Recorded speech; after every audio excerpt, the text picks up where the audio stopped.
Hey guys, welcome back to another episode of Low Budget, High Hopes. Today we have the wonderful Miller High Life. It's also been highly recommended right next to Pabst and the wonderful Steel Reserve that we shouldn't probably mention in case you haven't seen the last video. If you haven't, go ahead and check out the last video. That was quite the event there. But yeah, today we got the wonderful, what's their slogan again, Kyle? The champagne of beers. Oh, that's right. That's very I would suppose they're very high self-esteemed on their phrase for this beer. So you're telling me that on New Year's Eve you wouldn't pop one of these open right at midnight? I The guess wonderful you could. champagne of beers? If you're trying to be the champagne of beers, you could put this in a mimosa. You could crack it open for New Year's Day. You Hey, think you're this a would be the champagne. 2020 of beers? Could be. The wonderful champagne of 2020 Don't would be say- this? Don't say the wonderful 2020. Don't say that. So we're going to go ahead and start our review on this beer. It's time for our next segment where we crack the beers open, we get a sniff of them, see what our initial impressions are smell-wise, see what notes we can pick up from the beer, if there's any caramel, any malt, any hops, the wide plethora of smells that beer entices. So let's go ahead and get a smell test on this beer.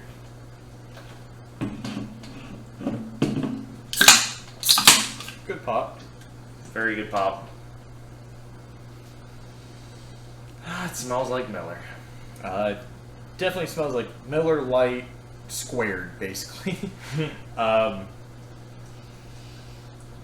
It is literally a poor man's Miller High Life.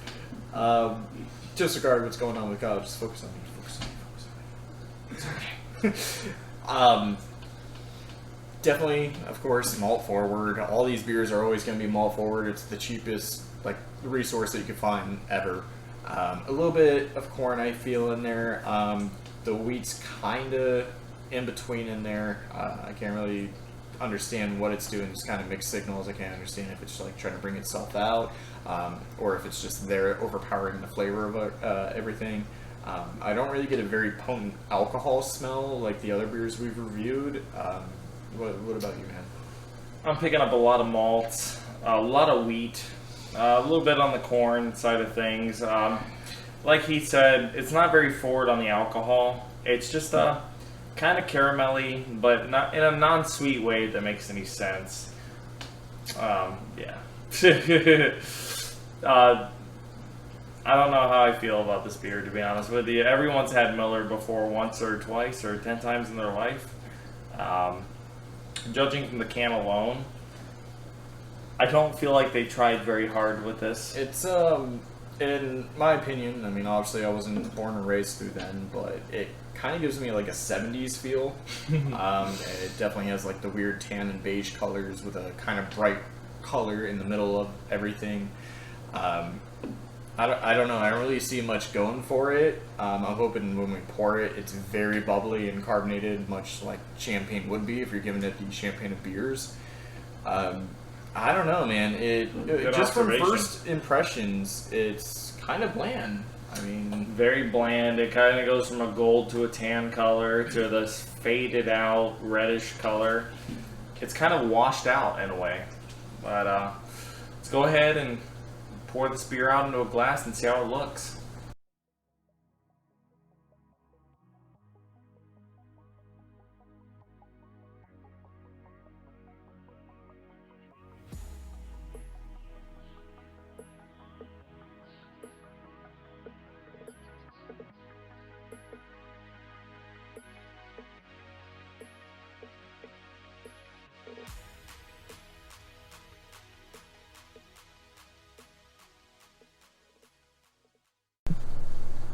Oh, hello, Ed boys. Welcome back to the High Life, yes? Yes. Okay, I must say that this beer looks a lot like most of the other budget reviews that we've reviewed on this channel. It kind of has a Natty Daddy and a Steel Reserve pour to it. so hold on. See the difference between ours? Yep, mine is This happens super. every episode. One of us will get the super effervescent beer, and one of us will get the not so effervescent. the cans, every episode we do, the cans come from either the same exact can or the same pack. No matter what, we pour it the same exact way, same time, everything like that. And no matter what, one of us always has the more carbonated beer, whereas the other one has more of a flat beer. Every single episode. I don't get it. We do the same thing exactly the same way. He has a little bit of a head on his. Well, that's probably half an inch, if that. Mine has a tiny bit of a head, a little leftover of what it was. Not much carbonation going for it. Kyle's, on the other hand, is just glowing up. Yeah, it is. It's insane, dude. Super bubbly, super crisp. Sorry, man. It's okay. I'm used to disappointment. All right. Let's go ahead and dig in. Get a taste Try test. to get a taste test. See what we think about this, and go from there. All right, man. Absolutely. Clink Cheers. it.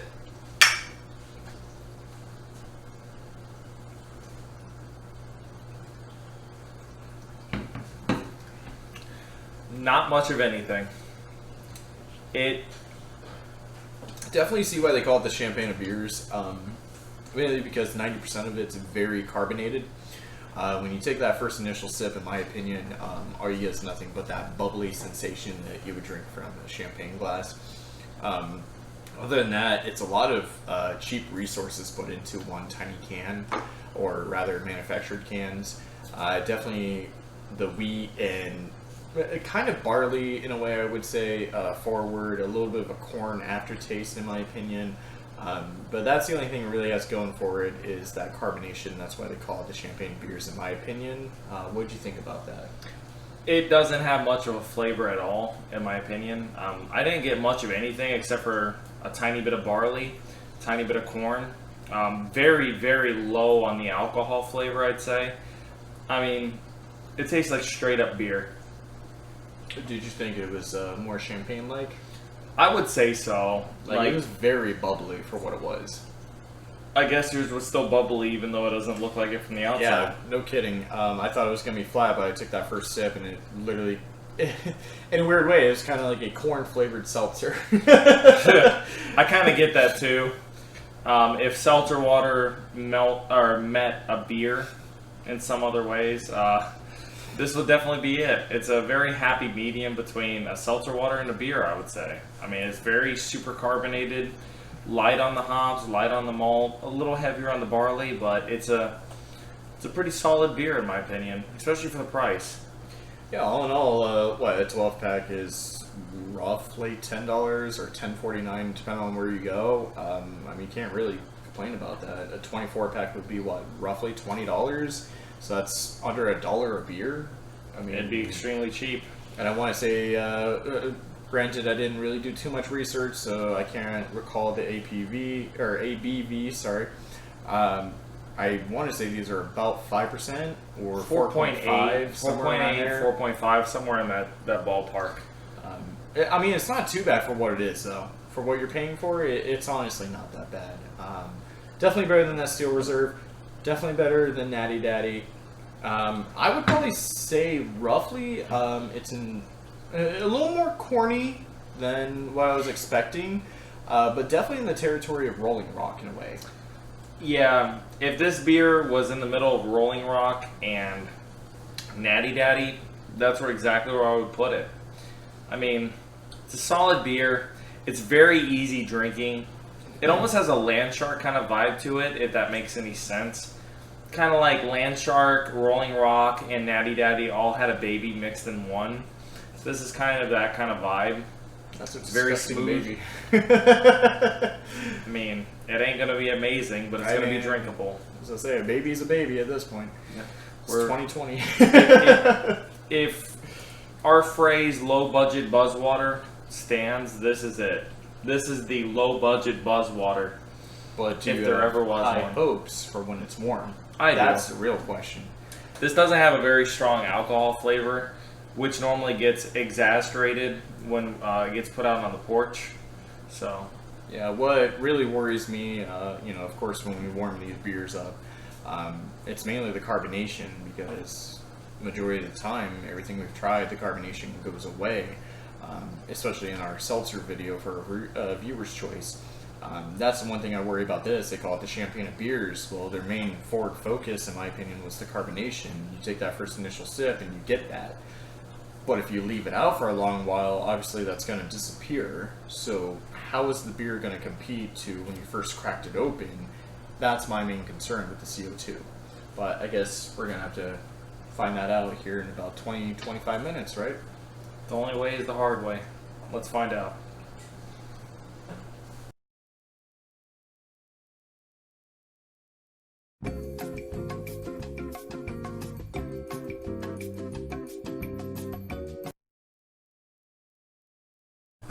Alright, upon further review, let's go ahead and check out this beer. It's been warmed up in the beautiful Florida sun for quite a while now. Let's go ahead and get a taste of it. Clink it! Cheers.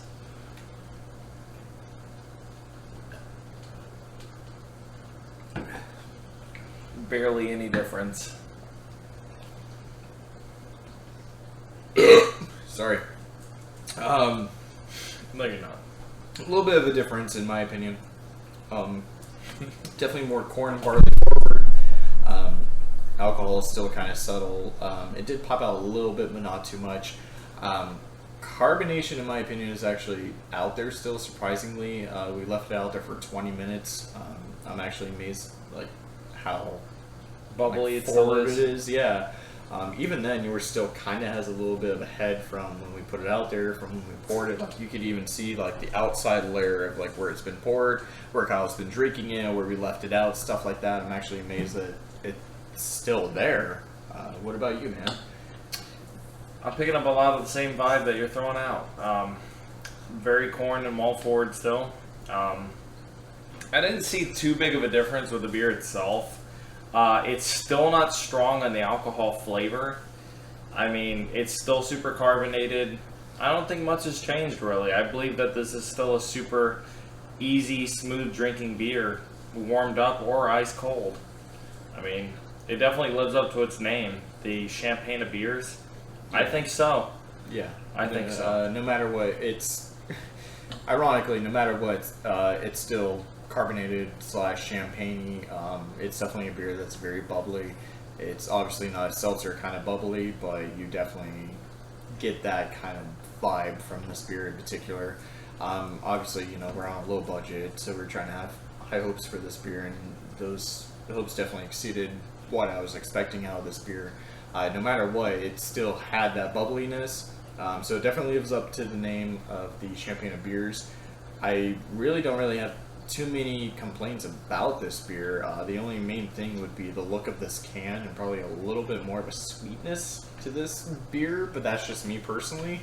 But overall, I can't really complain with it. Yeah, the biggest downfall of this beer to me is also the can, how it's not very contrasting.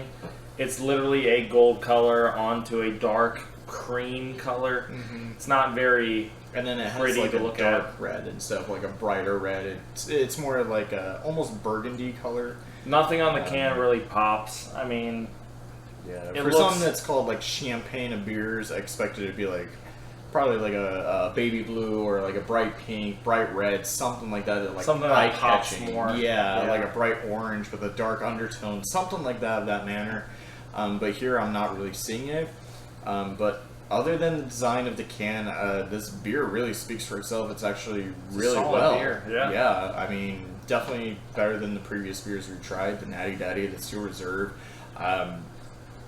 I don't know if I would rank this above Rolling Rock. I'd probably say it's on par or maybe just below par of Rolling Rock. I feel like that was our first successful beer, so I'd probably put this right below it because there's a lot of minor changes they could do to this can. But all in all, it's a pretty solid beer for cheap beer. As far as the can goes, I'm giving it a 2 out of 10 bottle caps. It's just not a very pretty looking can. No contrasting colors. It kind of all blends in together.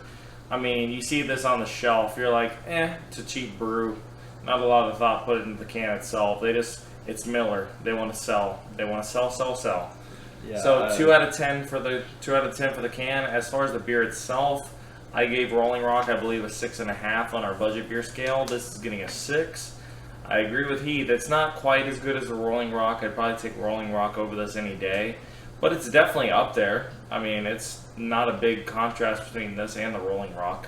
It's a better version of basically Natty Daddy or Steel Reserve. It's a lot more drinkable and not as alcohol forward. What about you? Yeah, man. I definitely have to agree with you. Like I said, the overall design of the can kind of brings it back for, you know, where this beer is in that section. You know, you have Ice House, you have the Beck's, you have Rolling Rock, you have tons of other beers surrounded by this can. First thing grab your eye, you know, you're like, okay, yeah, it's just, you know, gold, beige, whatever. So, like I said, I'd probably give this like a 2 bottle caps out of 10 for the can design. For the overall beer experience, especially for putting it outside and just drinking it overall, I would probably honestly give it somewhere in the middle, maybe above the middle, probably a 5.5. So far, the best beer, in my opinion, that we've tried is the Rolling Rock. I'm going to give this one a 5.5 score, just under the Rolling Rock, because it's almost there. Just tiny little subtle changes would make a difference for this beer. It needs to be less sweet. It needs to be a little bit more bitter. And that would be a lot better. And a better can design. Definitely a better can design. It's kind of nasty looking. Yeah. All right, so that wraps up this episode of Low Budget High Hopes. Thanks for coming on this journey with us to figure out whether or not this was actually the champagne of beers, and it kind of lives up to its name. So please comment, like, and subscribe, and check us out for some more future videos. Yeah, don't forget to hit that